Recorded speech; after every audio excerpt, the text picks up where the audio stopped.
안녕하세요. 이글스 칼럼에 오신 분들 환영합니다. 원래는 이군 선수들 이야기를 해보려고 했는데 수베로 감독님의 인터뷰가 있었고 그 부분을 이야기해 보려고 합니다. 일단 연패가 지속되다 보니 인터뷰를 통해서 수베로 감독님의 의견을 이야기한 것으로 보이는데 미래에 대해서 이야기는 하지 않았지만 6월 한 달 어떠한 운영을 했는지는 알 수가 있었습니다. 칼럼 시작하죠. 수베로 감독은 어느 정도 예상을 했다 이야기를 했습니다. 네. 모든 전문가가 예상을 했고 모든 하나 팬들이 예상을 했습니다. 이번 시즌 어려울 거라고, 이번 시즌 힘들 거라고. 그래서 어린애들 키우겠다고 시작한 한 해이기 때문에 어린 선수들 성장하는 맛에 시즌을 보겠다 이렇게 이야기하는 것이겠죠. 그러려고 시즌 전부터 리빌딩이다, 탱킹이다 이야기를 한 것이고요.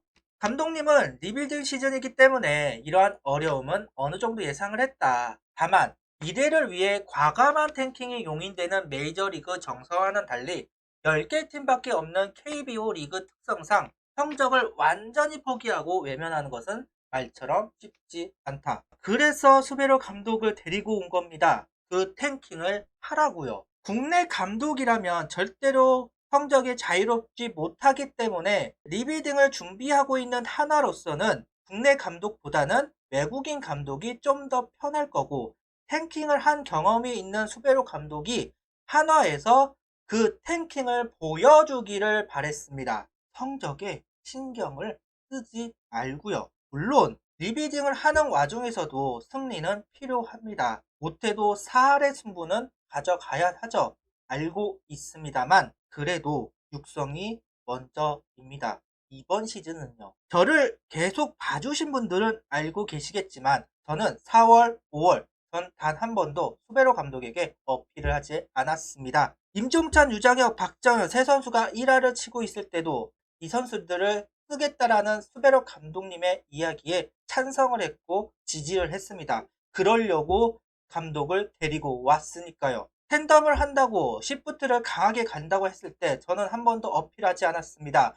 그렇게 하는 게 팀의 개혁에 도움이 될 거라고 생각을 했으니까요. 6월에 들면서 저는 상당히 강하게 어필을 합니다. 왜? 6월은 베테랑들 중심이었지 어린 선수들 중심이 아니었기 때문에. 왜?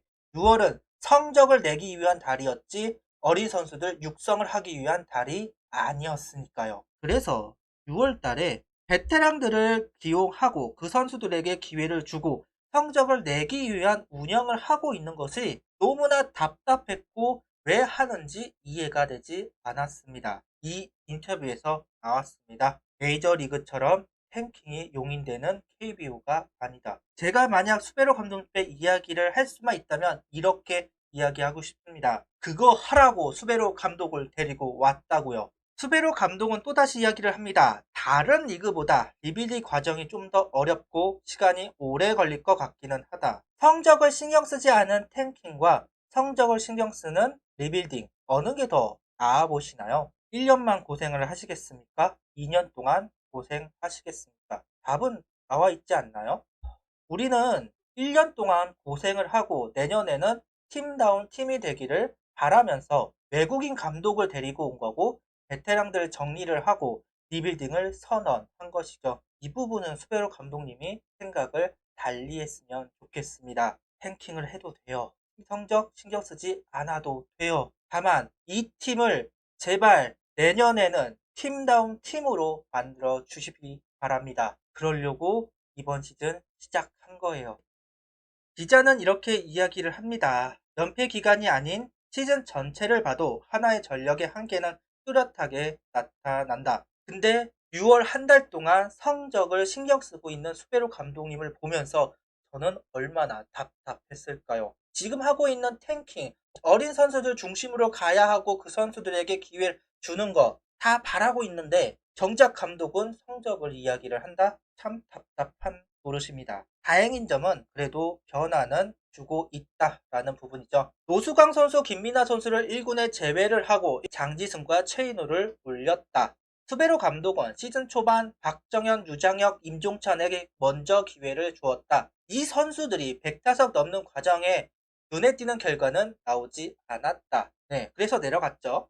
이후 베테랑 그룹에게 타석을 부여했다. 왜 했는지는 모르겠지만 부여를 했다고 합니다. 이 선수들도 100타석 기준으로 봤다. 그러면서 그 정도라면 선수가 가진 능력을 보여줄 수 있는 시간이라고 판단한다. 결국 변화가 일어날 거라는 걸 이야기하고 있습니다. 그러면서 조한민처럼 타율은 조금 낮아도 잠재력이 있는 선수에게 플레잉 타임을 투자할 것이다. 조한민 선수, 강상원 선수 6월 초에 올라왔습니다. 근데 베테랑들에게 타석을 부여하기 위해서 결국 조한민 선수는 조금은 뒤로 물러나 있었죠. 자, 근데 결국 베테랑들로 안 되니까 그 조한민 선수를 이제는 쓰겠다라고 이야기를 하는 겁니다. 한 달이 허비가 된 것이 아닐까 하는데요. 그리고 이야기를 합니다. 어린 선수들의 성장에는 반드시 시간이 걸리기 마련이다.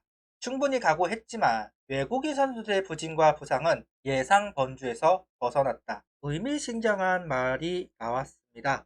팀 전력을 확실히 바꿀 수 있는 방법은 트레이드도 있지만 결국 외국인 선수 교체이다. 스베로 감독은 외국인 선수 교체에 대해서 그 부분은 프런트의 몫이다. 나로서는 현재 있는 선수들을 최대한 살려서 팀에 기여할 수 있게 해야 한다. 이외에는 코멘트를 할 수 있는 게 없다. 이렇게 말을 바뀌었다고 합니다. 근데요, 이게요, 한 달 전 스베로 감독님의 이야기와 지금은 달라졌습니다.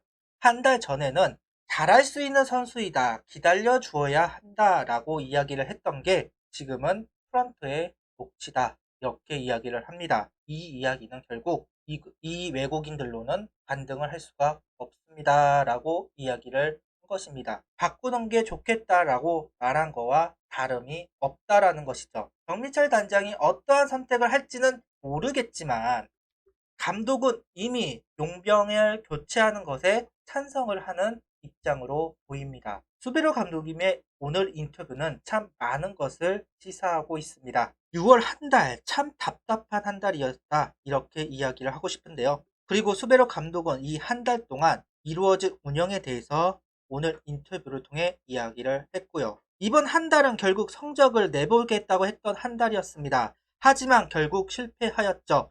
다시 성적보다는 육성에 초점을 맞추겠다는 이야기 너무나 반갑습니다. 좀 더 일찍 그 결정을 했으면 어땠을까? 그래도 변화를 하겠다라는 이야기는 너무나 반가운 이야기죠. 얼마나 많은 변화가 있을지는 알 수가 없지만 그래도 7월은 많은 부분이 바뀌었으면 좋겠습니다. 구독, 좋아요, 알림 설정 부탁드리며 영상을 봐주셔서 감사합니다.